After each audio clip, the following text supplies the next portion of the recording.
Jadi rumus dalam kehidupan, ketika Anda mendapatkan masalah, terima dengan sabar. Tapi tidak cukup sampai situ. Wassalah. Dan saat sholat, mintakan solusinya. Namun ternyata amin saja tidak cukup dalam ibadah.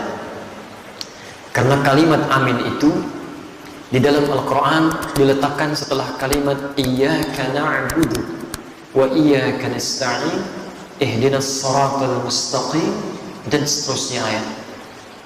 Yang paling mendasar dalam kalimat di Al-Fatihah yang ditutup dengan amin ini, letaknya kata para ulama tafsir, rahasia utamanya ada di kalimat Iyyaka na'budu wa iyyaka nasta'in. Kenapa Anda kemudian respon dengan amin di setelah kita tuntas mengucapkan waladhdallin? Perhatikan rahasia besarnya, tercantum dalam hadis riwayat Abu Daud nomor hadis 649. Perhatikan kalimatnya, di sini letak rahasianya. An Abi Hurairah radhiyallahu ta'ala anhu qala, hadis riwayat Abu Hurairah semoga Allah meridai kepada beliau, qala, beliau menyampaikan, qala Rasulullah sallallahu alaihi wasallam, Rasulullah sallallahu alaihi wasallam pernah bersabda, qala Allah azza wa jalla, Allah pernah memfirmankan dalam hadis qudsi. Jadi ini qudsi hadisnya. Qasamtu shalah baini wa baina 'abdi ala qismain. Saya bagi salat, kata Allah, sebagai hak dan kewajiban antara aku dengan hambaku. Wali 'abdi ma sa'al, dan kalau hambaku, perhatikan garisnya, kalau hambaku benar menunaikan salatnya, aku akan kabulkan apapun yang dia minta seketika.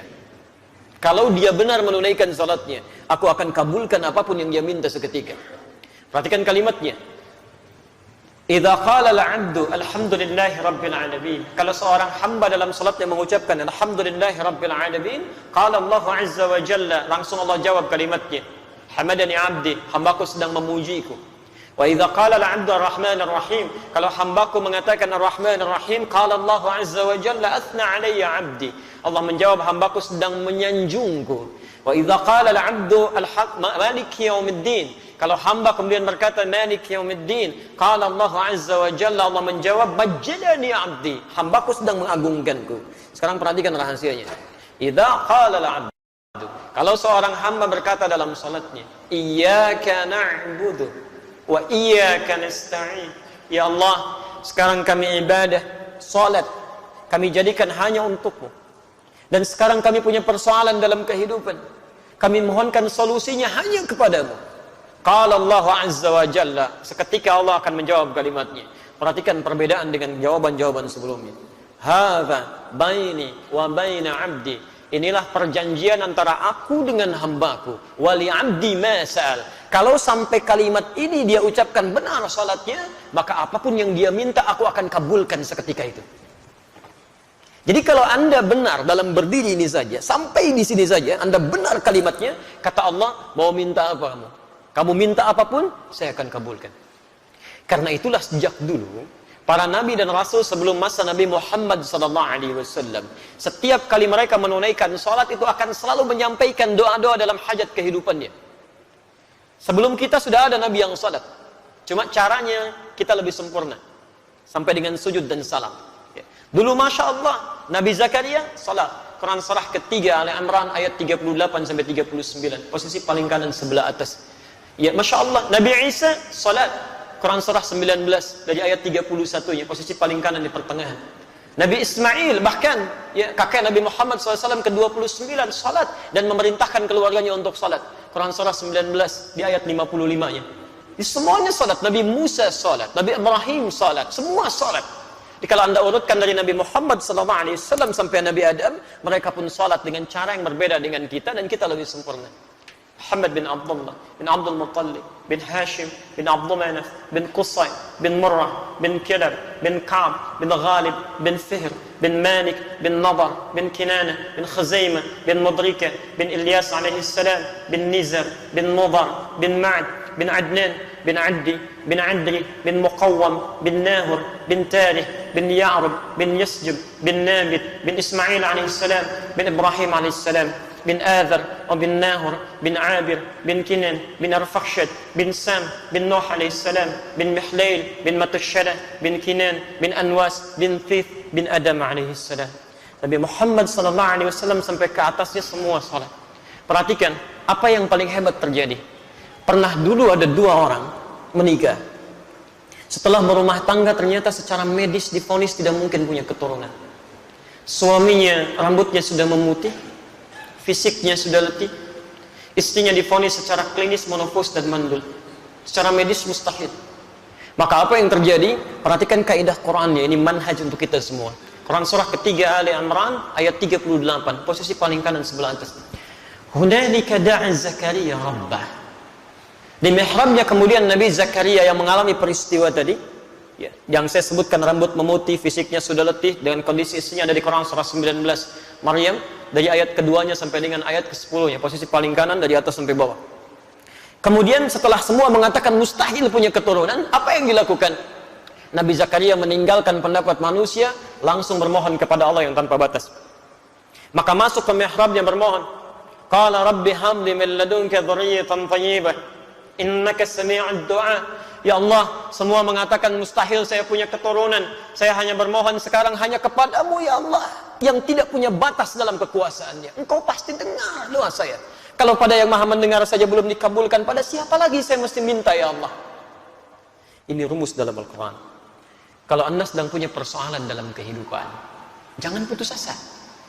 Kalau semua makhluk mengatakan mustahil, mengangkat tangannya dan mereka menyerah, itu tanda pertama dari Allah supaya Anda meninggalkan pendapat makhluk, langsung memohon kepada Allah Subhanahu wa taala. Isyarat yang ditemukan di Quran karena Allah ingin memberikan langsung kepada Anda tanpa melalui perantara yang lainnya. Kalau dengan sudah diberikan seperti itu belum mampu mendekatkan Anda kepada Allah, Anda mesti diberikan seperti apa lagi? Sehat belum bisa mendekat kepada Allah. Mata bisa melihat, belum bisa menggunakan untuk melihat yang baik-baik. Diberikan sakit belum ingat Allah juga. Anda mesti bagaimana lagi supaya ingat Allah? Ada anak orang matanya nggak bisa lihat, cuman usianya 4 tahun, ada yang 5 tahun, mata buta, masih mau menghafal Quran, sampai hafal Quran. Muaz namanya. Anda 40 tahun, 50 tahun, matanya sehat, masih bisa melihat sampai hari ini. Kalau dengan seperti itu belum mampu melihat isi Quran saja, mesti dengan cara apa lagi dimotivasi supaya mau meningkatkan ibadah? Tayyib, ketika bermohon itu apa yang dilakukan? Ternyata bukan bermohon biasa, ditunaikan dalam keadaan sholat, masih berdiri sholatnya. Berdiri dalam bahasa Arab disebut qaim, qaim. Sedang sholat yusalli. Perhatikan, begitu memohon kepada Allah dalam sholatnya, seketika turun malaikat. Dan kalimatnya menggunakan fa, fanadatul malaika. Ada yang menggunakan waw, ada yang menggunakan thumma, ada yang menggunakan fa. Itu berbeda. Saya katakan dhahaba Muhammad ila jami'il jihad wa Ali. Muhammad datang ke Masjid Al-Jihad dan Ali. Kalau menggunakan waw itu Muhammad datang, Ali nyusul. Kalau kalimatnya menggunakan thumma, maka ada jarak yang cukup panjang. Muhammad sudah pergi, 1 jam kemudian Ali baru datang. Tapi kalau menggunakan fa Ali, maka ketika Muhammad berangkat, Ali berangkat. Allahu Akbar. Begitu selesai doanya menggunakan fa, fanadatul malaika. Selesai doa, belum selesai salatnya. Selesai doa, tiba-tiba turun malaikat. Wa huwa qa'imun yusalli fil mihrab. Sedangkan beliau masih berdiri dalam salatnya. Masih berdiri, belum selesai salatnya. Saat dalam keadaan berdiri ini apa yang disampaikan? Annallaha yubashshiruka bi Yahya. Allah kasih kabar gembira, Anda akan punya anak. Namanya langsung dari Allah, Yahya. Artinya hidup. Yang mustahil menurut manusia, lahir dari rahim seorang perempuan yang monofos dan mandul, bayi yang hidup, kata Allah tidak ada yang mustahil. Dan terlahir dalam keadaan sehat menjadi nabi setelah itu. Taat menunaikan salat. Nabi Zakaria berdiri dulu, salat, memohon, dikabulkan. Dengan keistimewaan Nabi Muhammad SAW, Nabi Muhammad dan umatnya bahkan sebelum berdiri salat ditunggu oleh Allah, mau minta apa? Nabi Zakaria berdiri dulu salat, minta, dikabulkan. Umatnya Nabi Muhammad sebelum salat ditunggu oleh Allah, mau minta apa? Turun Quran surah kedua Al-Baqarah ayat 45 sampai 46, posisi paling kanan, pertengahan agak sedikit ke bawah. Perhatikan kalimatnya. Wasta'inu bis sabri was salah. Wasta'inu, sigatnya amar, bentuk perintah.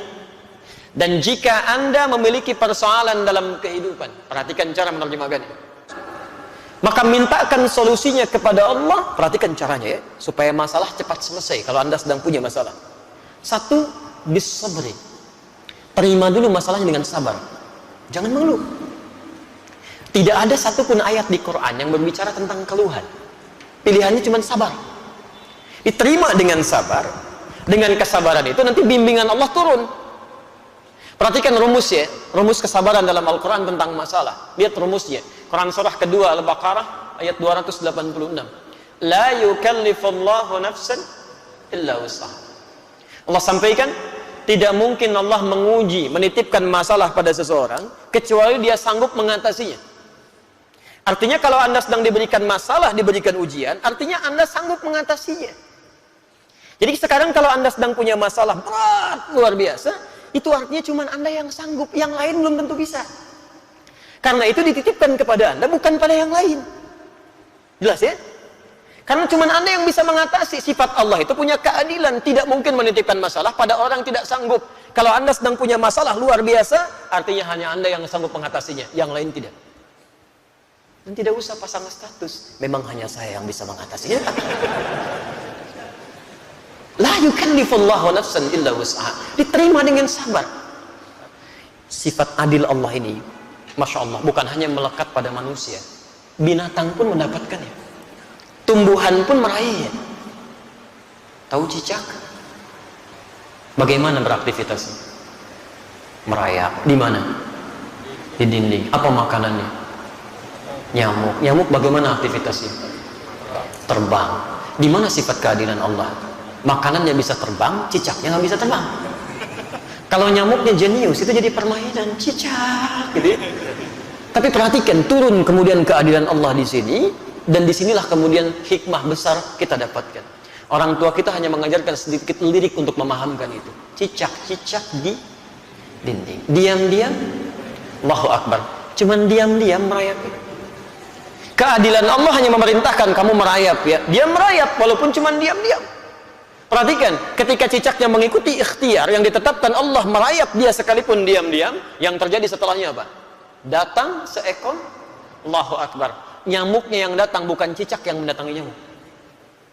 Dia cuma dituntut merayap walaupun diam-diam, rizkinya datang, bukan cicak yang mendatangi nyamuk. Nyamuknya yang datang. Siapa yang mendatangkan nyamuk kepada cicak? Kalau dia tidak merayap, gak akan datang, Pak. Cicak saja yang tidak dihisab, rizkinya ada, apalagi antum yang dihisab.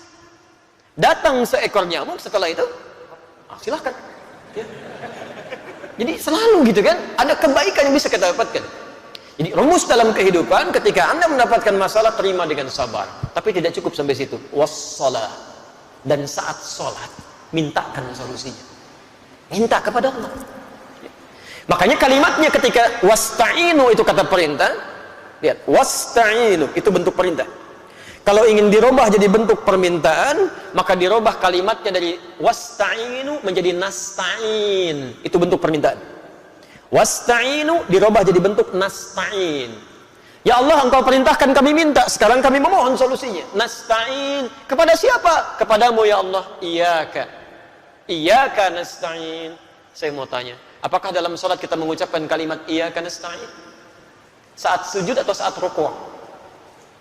Berdiri. Bukan sujud, bukan rukuk, berdiri. Iyyaka na'budu wa iyyaka nasta'in. Bukankah Nabi Zakaria bermohon saat berdiri? Beliau minta dikabulkan. Kita belum minta, sudah ditunggu oleh Allah. Tunaikan salat, lakukan. Saya tunggu. Kamu minta wa iyyaka nasta'in? Dijawab di hadis qudsi. Hadza baini wa baina 'abdi wa li 'abdi ma sa'ad. Ini perjanjian antara aku dengan hambaku. Kalau hambaku benar salatnya, maka akan kabulkan apapun yang dia minta. Allahu Akbar. Nah, karena itulah Bapak dan Ibu sekalian, dalam masalah salat ini Nabi tegas sekali. Dan tidak ada toleransi-toleransi yang sangat tinggi di sini. Semua diberikan ketentuan yang jelas, dalil yang benar, sehingga ketika diikuti semua itu diharapkan semua orang salat mendapatkan keutamaan yang dimaksudkan. Kata Nabi, "Idza qumta ila shalah fasbighul wudu." Kalau ingin salatnya sempurna, begini, sempurnakan dulu wudunya, dicontohkan Rasulullah. Kemudian famastaqbilil qiblah, menghadap ke arah kiblat, begini caranya. Diatur dari mulai berdirinya, merapatkan safnya, sampai dengan kemudian bertakbir sampai salamnya. Setelah selesai itulah kita mendengar kalimat sampai hari ini. Sallu kama ra'aitumuni usalli. Al-Bukhari nomor hadis 651. Salatlah kalian persis seperti melihat saya ini salat. Nah, ternyata praktek Nabi ini meminta kita salat seperti pernah melihat Nabi salat. Dulu sahabat melihat dan mengajarkan pada generasi setelahnya, bukan ingin membebani kita salat, Tapi supaya sholat kita benar, dengan benarnya sholat itu, manfaat sholat bisa kita dapatkan dalam kehidupan. Minimal doa kita bisa dijawab oleh Allah. Bukankah dalam semua gerakan sholat ada doanya? Ruku ada doanya, sujud ada doanya, duduk di antara dua sujud 7 permintaan, ada yang minta rezeki, ada yang minta rahmat, ada yang minta ampunan, ada yang minta perlindungan, Rabbighfirli warhamni wajburni warfa'ni, dan seterusnya. Subhanallah. Jadi ada kebaikan di situ. Itu baru 1, belum 4 yang lainnya.